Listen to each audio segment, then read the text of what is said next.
Welcome to Life Words Day by Day.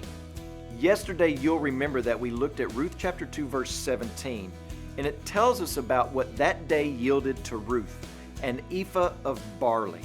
And we don't use that type of measurement. But in your Bible, it probably tells you that it was about 3/5 of a bushel.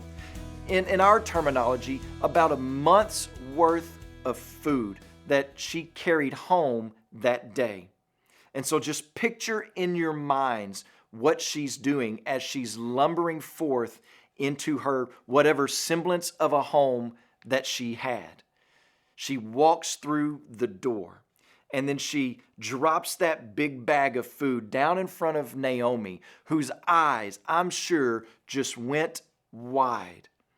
And then, from a special place, she brings forth a hot meal and hands it to Naomi.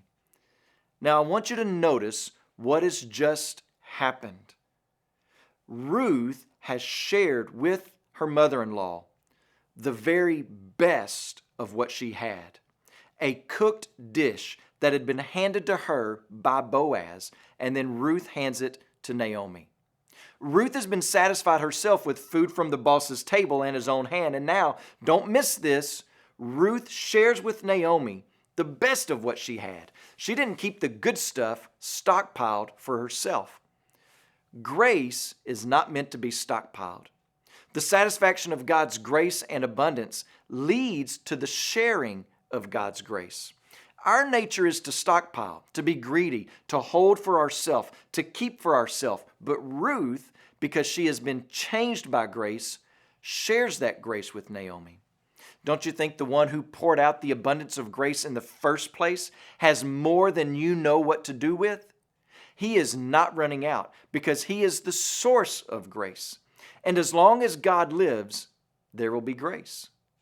God had blessed Boaz with an abundant harvest, who shared it with Ruth, who then in turn shared it with Naomi. So don't miss this long-term effect. Because of Boaz truly being a worthy man, a man of integrity, a man who showed the steadfast love of the Lord, this sharing of his abundance ended up leading to a relationship that brings us the greatest gift of grace the world has ever known, Jesus Christ.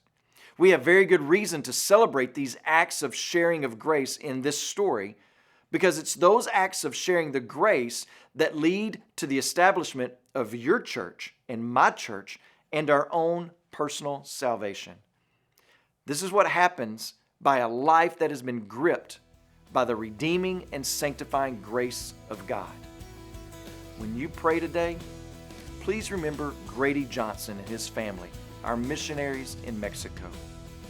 And also remember the Arabic Life Word broadcast that's heard in Australia, Canada, and the United States.